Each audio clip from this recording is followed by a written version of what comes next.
E o que realmente os médicos relataram, que a senhora ficou sabendo depois? Uhum.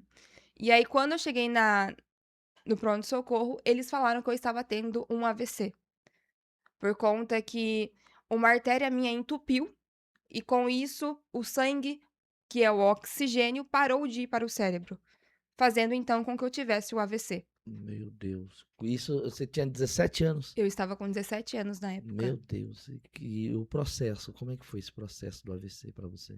E aí, pastor, fui diretamente para a Unicamp e fui encaminhada para lá.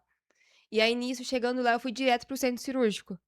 Por conta que o meu cérebro estava inchando, estava crescendo e não tinha lugar, espaço para ele crescer. Caso ao contrário, eu teria um trauma que seria fatal. Então, os Nossa. médicos chegaram no centro cirúrgico, abriram a minha cabeça e, para a surpresa dos médicos, a artéria que estava entupida, ela estava automaticamente desentupida. Estava normal, mas ainda assim o cérebro estava inchado. Então, eles tiraram uma parte da minha calota craniana, fecharam e ficou pele e cérebro. Meu Deus, chegou a ponto de abrir o seu cérebro. Chegou a ponto de abrir. Meu Jesus amado, forte isso. E assim, nesse momento, você tinha consciência do que estava acontecendo ou você estava em coma? Eu estava em coma. Meu Deus, ficou quanto tempo em coma? Eu fiquei 5 dias em coma, pastor, mas pode parecer estranho, mas eu costumo dizer que foram 5 melhores dias da minha vida. Como assim? Porque o que eu vivi em coma é algo que eu não consigo explicar o quanto me transformou. A primeira experiência que eu tive, o Senhor disse: Alicia, você sempre me pede para fazer a minha vontade na sua vida. Pois bem, daqui para frente não é mais você, é a minha vontade sobre a sua vida. Meu Deus, Deus é fiel. E isso você tá em coma tendo essa conversa com Deus. Exato. E aí, como é que foi? Pastor, eu não sabia do que se tratava, mas eu confiei e descansei que ele estava no controle. Meu Deus, você falou um certo tempo que Jesus apareceu para você e ele sorriu. Foi Exato, nessa pastor. experiência? Em um outro momento, eu não sei distinguir os dias, porque eu estava em coma. Aham. Eu foi de sábado para domingo na madrugada. Eu olhei para o lado e eu via um homem. E esse homem me trazia muita tranquilidade, muita paz. Meu Deus, a senhora não conseguia ver o rosto. Ou conseguia? Eu via um homem negro. Uhum. E aí eu falei assim: Jesus, é você? Se for você, me dá um sorriso. Ele que estava do meu lado direito, ele veio e ficou de frente comigo e me deu um sorriso. Deus é fiel. E como é que foi essa experiência? Ele pegou o pastor e falou assim: Alicia, você quer que o seu processo seja rápido e sem dor ou devagar e dolorido? Pastor, eu não sabia do que se tratava, mas eu escolhi rápido e sem dor. Meu Deus, e aí? E aí, com isso, ele me levou a uma cidadezinha bem antiga. Passava bondes naquela cidade e estávamos caminhando tranquilamente. Quando de repente parou um bonde do meu lado esquerdo, justamente o lado que ficou com sequelas, porque devido ao AVC eu perdi 100% dos movimentos esquerdos, 100%. 100%, da Meu Deus. cabeça até os pés, 100%. Meu Jesus amado. Foi justamente o lado que o bonde parou. E você estando ali, Alicia, como é que foi essa experiência, estando com Jesus ali, naquele vendo o bonde, vendo todas essas coisas? Pastor, eu estava tão em paz que eu não sabia naquele instante o que aquilo significava, mas eu sabia que se eu estava com Jesus, tudo estava garantido. Meu Ele estava comigo e iria me proteger. E aí, com isso, saiu dentro de um bonde um espírito de morte que veio contra a minha vida.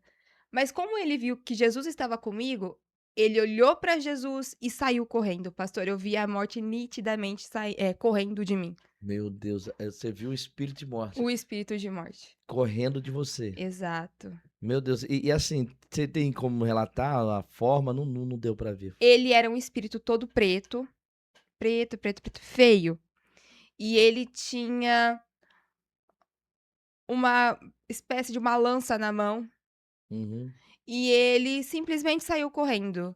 Meu Deus. E com isso, Jesus me levou ao cemitério. E chegando no cemitério, pastor, eu via a minha cova, eu via as pessoas levando o meu caixão. E toda aquela cena eu comecei a ficar desesperada, porque eu não imaginava o que tudo aquilo significava. E eu comecei a clamar por Jesus: "Jesus, por favor, não me deixe morrer, porque eles ainda precisam de mim". E aí, com isso, pastor, eu voltei ao quarto novamente. Jesus falou: "Alicia, fica tranquila, porque não chegou a sua hora ainda". Eu acabei descansando, devo ter dormido depois dessa visão. E quando eu abro os meus olhos, no domingo pela manhã, eu vejo um homem na minha porta.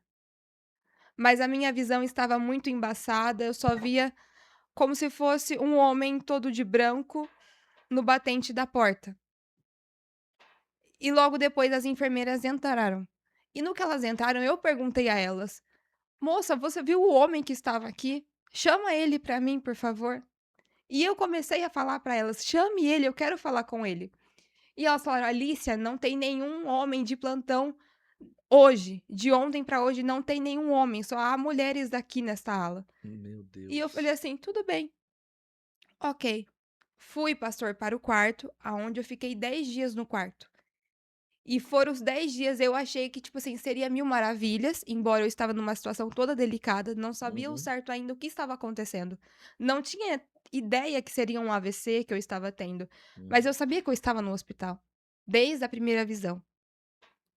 E aí, chegando ao quarto, os meus pais estavam comigo, eu já estava um pouco mais acordada, tinha um pouco mais de consciência, mas desde o primeiro instante, pastor, antes do AVC, eu era muito vaidosa, ao extremo. E eu não tinha ideia da lascívia, que era o pecado que eu possuía. E aí, com isso, pastor, quando eu cheguei no quarto, em sonho, o Senhor me mostrou que eu havia perdido o meu cabelo. E aquilo foi um baque para mim. Acelera um pouco a dizer que quando eu cheguei em casa, eu fiquei um bom tempo sem me olhar no espelho. Evitava ver pessoas, porque eu não me sentia bem, eu não me sentia bonita, eu não me sentia apresentável para as pessoas. E eu queria me esconder.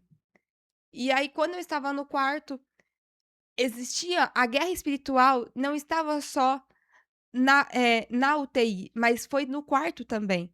Eu Meu lembro que Deus. uma certa noite eu estava deitada e eu comecei a sentir um cheiro de galinha preta, queimada. Do nada Do assim? nada, eu nunca senti esse cheiro na minha vida antes. Meu E eu Deus. comecei a sentir o cheiro, e o mais impressionante é que eu sabia discernir as coisas. Hã. Não tinha tido experiência antes para saber sobre, mas eu sabia que havia algo acontecendo e eu comecei a ficar muito agitada. E no que eu comecei a ficar muito agitada, eu comecei a falar para minha mãe, que ela estava comigo: "Mãe, mãe, estão queimando uma galinha, mãe". E ela falou assim: "Alicia, não tem ninguém aqui. Não tem galinha aqui, Alicia". E aí, na mesma proporção que a minha mãe começou a orar por mim, pastor, eu escuto uma voz bem serena, bem suave, dizendo: "Alicia, me dá a sua alma". Meu Deus, você ouviu a Eu voz pedindo ouvi a sua alma. nitidamente. E assim, embora você estivesse naquela situação, você conseguia discernir quem era, não? Pastor, eu só falei rapidamente sem pensar: "Não, a minha alma pertence a Deus". No momento que eu depois falei essas palavras, eu pude ter certeza que não era Deus, porque ele já tinha minha alma. Uhum. Era o próprio inimigo tentando, se ele não conseguiu ceifar minha vida antes, ele estava tentando naquele momento, porque se eu entregasse, poderia ser fatal. Sim, verdade, verdade. E Alicia, como é que foi a partir desse ponto? Pastor, foi assim, uma guerra tanto espiritual como para combater as palavras dos médicos. Hum, Os médicos todo dia iam ao quarto e falava: "Alicia, de 5 casos de jovens que tiveram AVC com a sua idade, 4 deles morrem, e os que sobrevivem ficam em modo vegetativo, ou seja, ou você morre ou você vegeta. Das 2 você não escapa, Alicia". E eu peguei e falei assim: "Não, como eu vi Jesus, e como Jesus me deu muita paz e me deu a certeza que eu não iria morrer, eu falei assim: "Não, eu não vou morrer. E se eu não vou morrer, eu também não vou ficar em modo vegetativo". aleluia. Glória a Deus. Pode continuar. E está Meu aí, Deus. pastor, eu até trago Uma palavra para você que está nos assistindo. A última palavra quem determina é o Senhor. Ainda que o diagnóstico seja de morte, a última palavra quem determina é o Senhor. Deus é fiel. E sabe, pastor, eu sempre costumo falar isso, que o Senhor, ele faz infinitamente mais aquilo que pensamos ou sequer imaginamos. Por mais que eu pedi essa experiência, era meio, pastor, como se eu já estivesse pronta. Era como se eu já soubesse de tudo que iria acontecer. Sim. E após os 10 dias no hospital, combatendo as palavras dos médicos, ganhei alta para ir para casa. E pastor, de fato, foi rápido e sem dor. Um mês após, eu cheguei em casa, um detalhe, e abro parênteses para falar, que eu cheguei em casa e eu não conseguia nem sentar sozinha. Eu não fazia nada sozinha. Meu Deus. Eu só ficava deitada. E no que eu cheguei em casa, pastor, após um mês eu já estava de pé para a honra e glória do Senhor. Andava muito mal, mas eu estava de pé para a honra e glória do Senhor. Aleluia. Alice, aí você falou que eh, quando você chegou em casa, você não queria se olhar no espelho devido Exato. à Ao questão AVC. de Uhum. vaidade ou algo do tipo. Assim, como é que foi esse processo da recuperação para você? Pastor, o Senhor começou a tratar aí na questão da minha beleza. Porque o Senhor disse: Alícia, a verdadeira beleza não é aquela que é visível aos olhos, mas é aquela que muitos não conseguem ver. E, pastor, eu, aos meus 17 anos de idade, imatura, eu achava que era o meu exterior, mas não. É o interior que deve brilhar, ao ponto de ser exalado para o exterior. Meu Deus, forte isso. Forte. E aí, Alice, como é que foi? E aí, nisso, pastor, o Senhor foi ministrando ao meu coração qual era a verdadeira beleza, que era aquela que o Senhor determina. É aquela que é o brilho dele que vai refletir sobre as nossas vidas. E aí, com isso, eu fui me reerguendo, fui buscando a vontade dele, mas ainda assim eu precisava fazer a reconstrução do crânio. Pois eu cheguei da Unicamp e estava somente pele e cérebro. Meu Deus, estava bem sensível Estava ali. muito sensível. Se eu caísse ou algo perfurasse, poderia ser fatal. Sim. Então foi um ano de espera, tanto pelo convênio quanto pelo SUS, eu precisava aguardar, porque até então era uma cirurgia considerada por estética, não era para proteção. Meu Deus.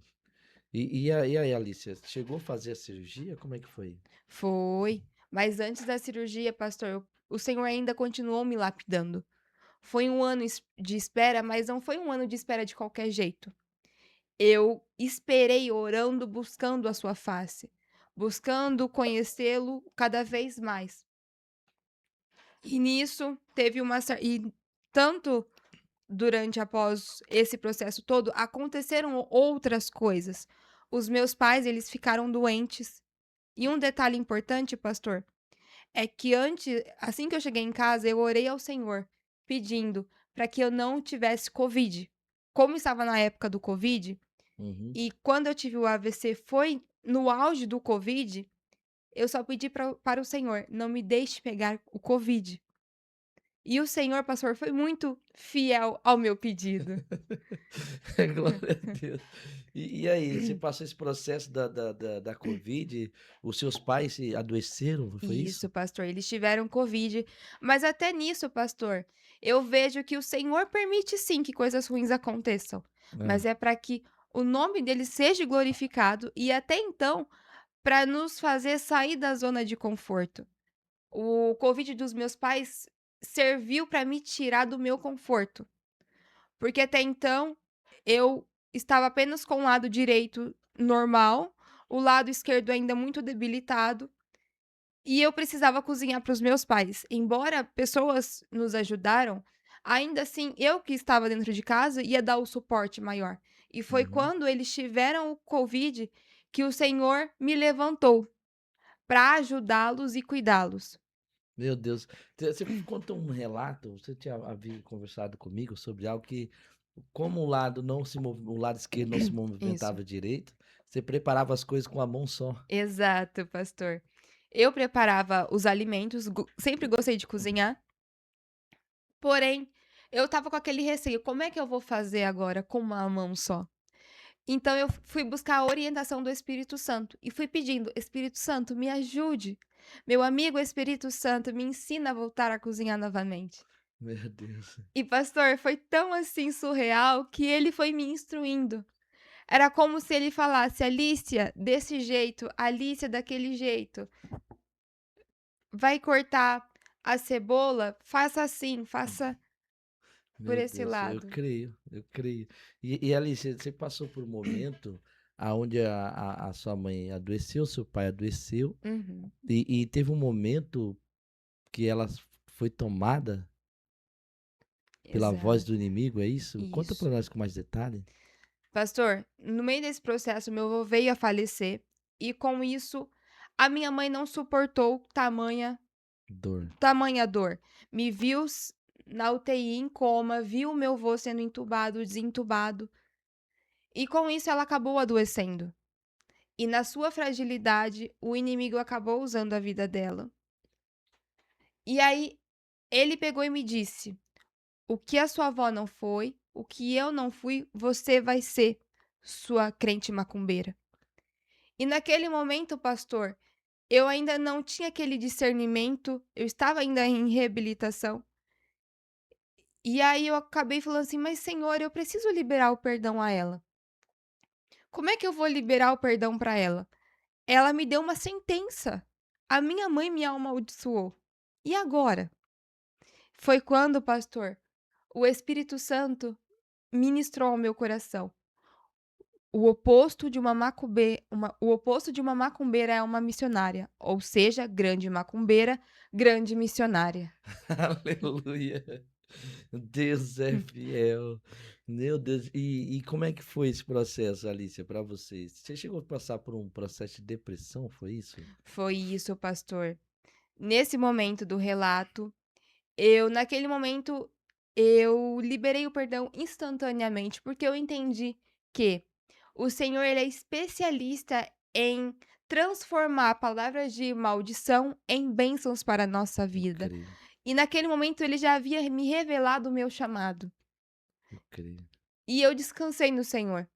E agradeci por ter vivido isso, por mais que doeu Uhum, antes de saber, né, uhum. eu agradeci, porque até então eu não teria esse entendimento.